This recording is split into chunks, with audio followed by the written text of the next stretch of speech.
Hi and welcome my channel. ఈరోజు మా పిల్లలకి ఇష్టమైన 2 ఐటమ్స్ అయితే చేస్తున్నాను అనమాట. ఫస్ట్ వచ్చేసి పెసరట్టు. నైటే పెసరపప్పును కడిగి నానబెట్టాను అనమాట. ఇంకా నిద్ర లెగవంగానే ఫస్ట్ అయితే గ్రైండర్లో పప్పు వేసి బియ్యం అయితే కడిగి స్టవ్ పైన ఒక పక్కన గుడ్లు ఇంకో పక్కన రైస్ పెట్టి బయటికి వెళ్ళి వాటర్ పట్టుకొచ్చే లోపల ఆ 2 అయితే ఉడికినాయి అనమాట. ఇంకా వాటిని దించేసి ఒక పక్కన టిఫిన్కి ఇంకో పక్కన కర్రీకి అయితే వేస్తున్నాను. ఇక్కడ పెసరట్టు ఉట్టిదే వేస్తే ఏం బాగుంటుందని చెప్పి దాంట్లో అయితే చిన్న చిన్నగా తురిమిన క్యారెట్, ఉల్లిపాయ అలాగే పచ్చిమిర్చి అయితే వేసి చెరొకటి కాల్చి పక్కన అయితే పెట్టాను అనమాట. మా వాళ్ళు స్నానం చేసి వచ్చిన తర్వాత ఇవ్వచ్చులని చెప్పి ఇంకో పక్కన కూరకైతే పెట్టేశానండి. మా వాళ్ళకి ఎన్నిసార్లు ఎన్ని రకాలుగా వండి పెట్టినా కానీ నచ్చే కూర ఏదైనా ఉందంటే అది కోడిగుడ్లే అనమాట. వాళ్ళకి ఏపినా ఆమ్లెట్ వేసినా పులుసు పెట్టినా ఈ కూర అంటే చాలా ఇష్టం అనమాట.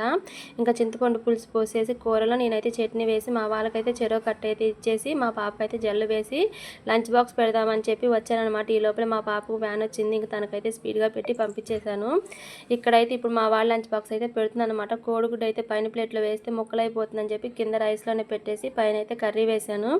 ఈ లోపలే కాఫీ తాగుదని చెప్పి స్టవ్ పైన పాలు కూడా పెట్టేశాను అనమాట. ఈరోజు అయితే స్పీడ్గా అయిపోయిందండి పని మొత్తం.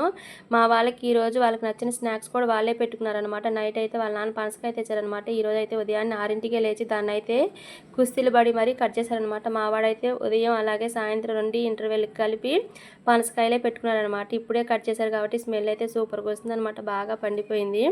ఇంకా మా వాడికైతే లంచ్ బాక్స్ పెట్టేసేసిన తర్వాత నేనైతే ఒక మంచి స్ట్రాంగ్ కాఫీ కలుపుకుందాం అని చెప్పి పాలైతే ఆపేశాను అనమాట.